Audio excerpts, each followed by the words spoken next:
to elaborate on national language policy for the Gambia. The president of the Young Writers Association, Modou Lamin Sowe, said national language policy has a significant impact on Gambian writers and their ability to express themselves in their native tongues. We are able to break down boundaries and then foster greater understanding between people.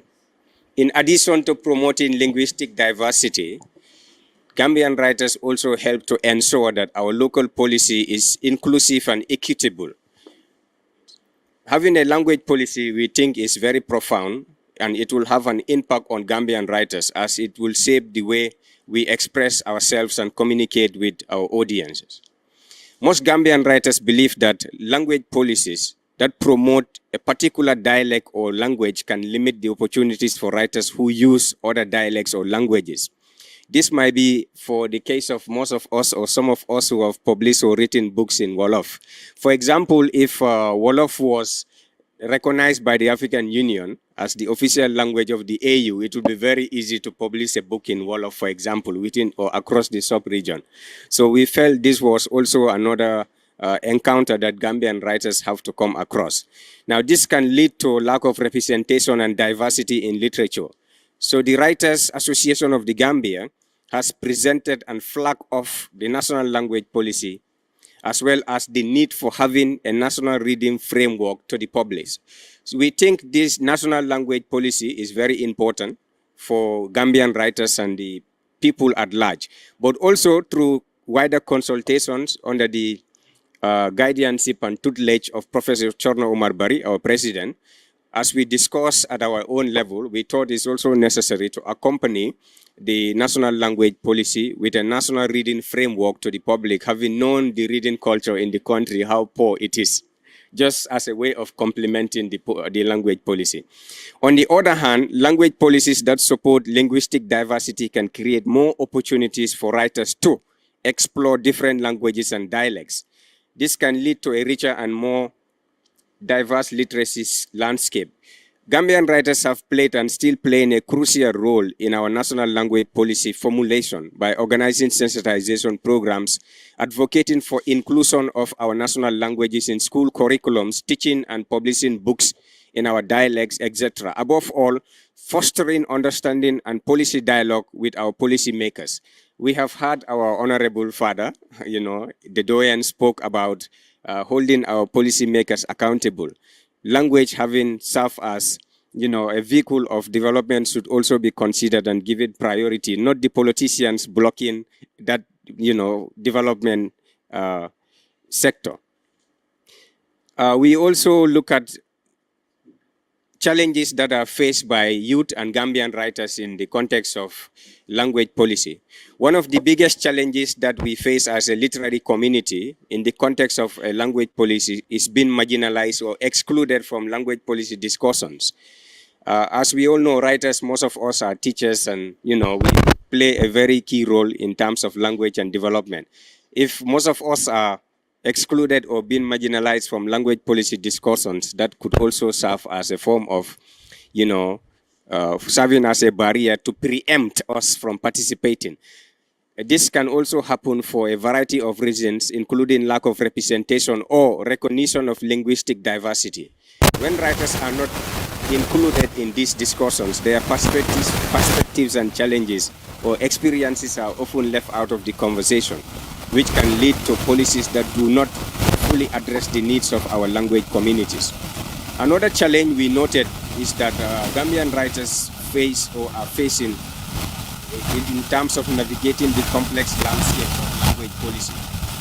Because we are yet to have a language policy that supports publications in our own languages. So this also serves as a hindrance in terms of our development.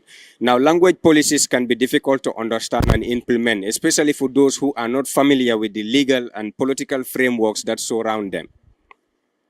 This can make it challenging for writers to advocate for language rights and promote linguistic diversity. Lastly, most Gambian writers are challenged with a low budget to translate, distribute, market, or turn their books into cartoons and films, etc. So to realize their ultimate objectives of promoting national languages. For example, Cornelius J. Gomez wrote a very fantastic storybook. It's children's literature in our national language, precisely Wolof. I think some of you know what I'm talking about. You read that book.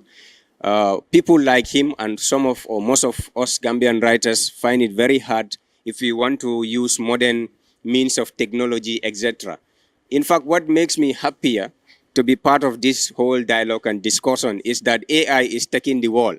And I am so in the next 50 years, how we say Duto in Mandinka, you go online, it will say Mbuto because AI is going to translate that differently and interpret it very wrongly. So this is why it's important at this stage we preserve our national languages so that in the information saturated world, certain things will be accessible online and they will not be tampered with.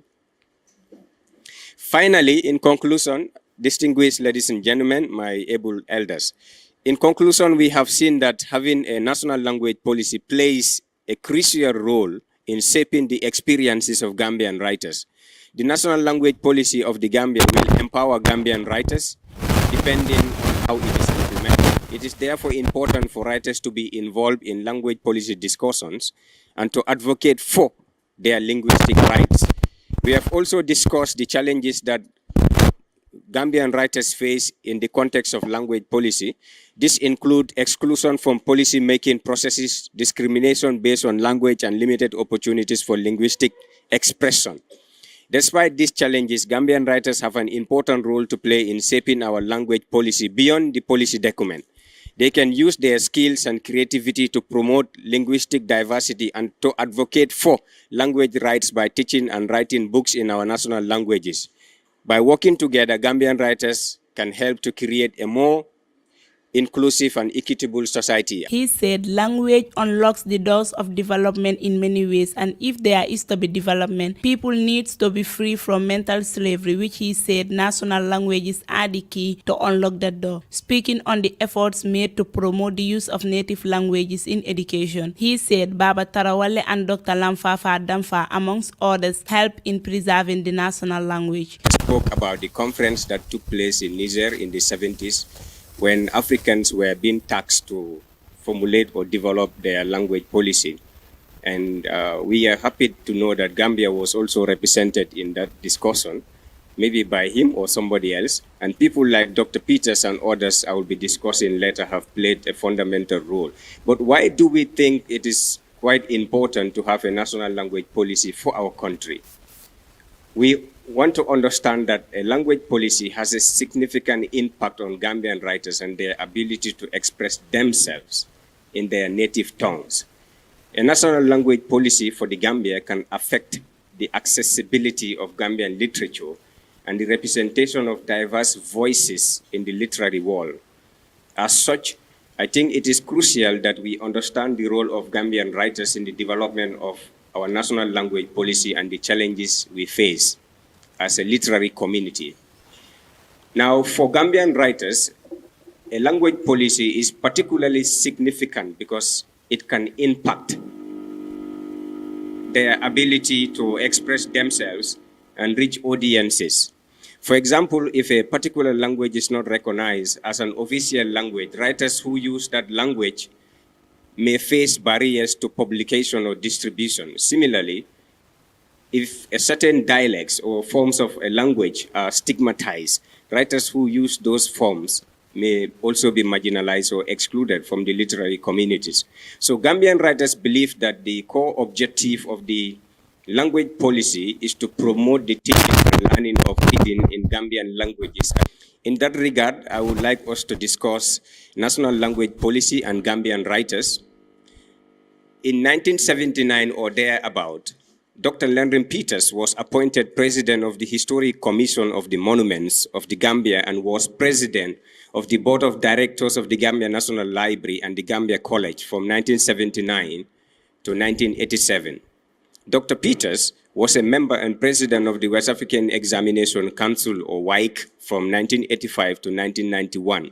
In addition to Dr. Peters, we also had Dr. Rafina Philip Almeida, who was vice principal at Yundum College and later became the inaugural president of the Writers Association of the Gambia.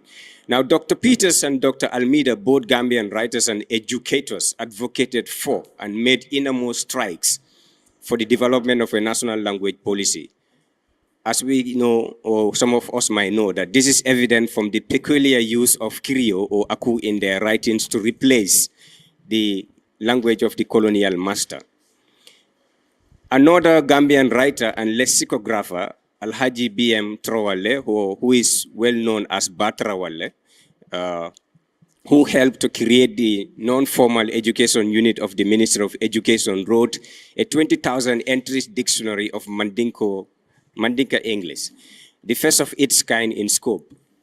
Dr. Lamfafa Damfa, the current executive secretary of the African Academy of Languages under the African Union, a Gambian scholar, author, and language expert, also helped to create a national language structure and focal point in the Gambia as a way of preserving our national languages.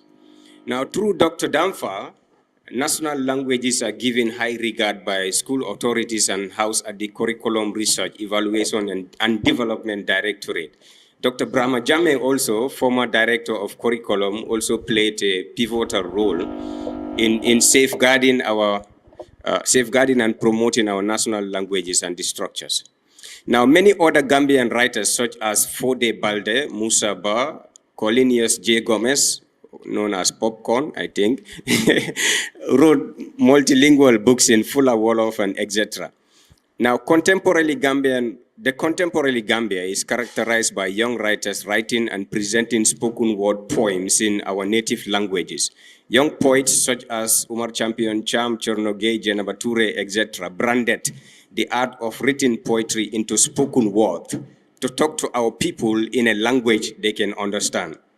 The National Storytelling Competition and the Kunta Kinte International Book Festival, jointly organized by the Writers Association of the Gambia and the Young Writers Association, also promotes and developed a literary prize for excellence in African languages as a way of promoting readership and writing in our national languages. A perfect example where our national languages generated a huge impact was during the COVID-19 crisis. At that time, we had to organize the COVID-19 spoken word poetry contest and essay and storytelling competition, etc., just to sensitize people on the seriousness of the virus.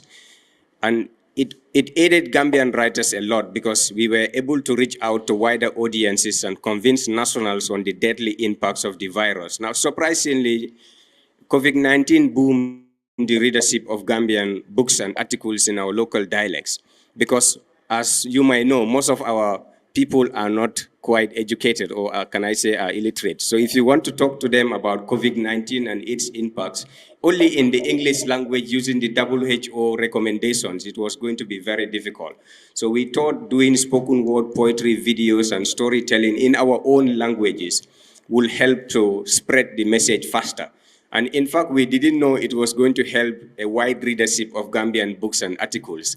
So this was a perfect example where this experiment was used.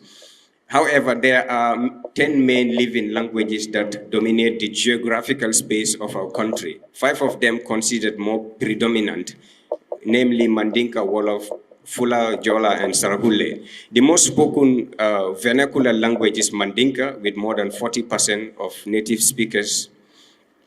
This is followed by Wolof, despite being only spoken at, can I say, 15% of native speakers use Wolof because it's our lingua franca, or language mainly used in business. Having said that, however, I would like us to also look at the role of Gambian writers in our language policy. Now, taking into consideration the National Language Education Policy from 2004 to 2015 that encourages the respect and preservation of our indigenous languages and emphasize that the need to use vernacular languages during the 4 stages of formal education. Gambian writers have been advocates for using and teaching our national languages within the Gambian classrooms. Writers have a crucial role to play in shaping language policy. Through their work, they have advocated for language rights and promoted linguistic diversity by highlighting the unique qualities of different languages and cultures. Gambian writers were able to break down boundaries. I will conclude by saying that I met a colleague in Kenya who is a colleague writer. In fact, to demonstrate by example how our national languages can help literature, he's been writing unlike me and he had no attention.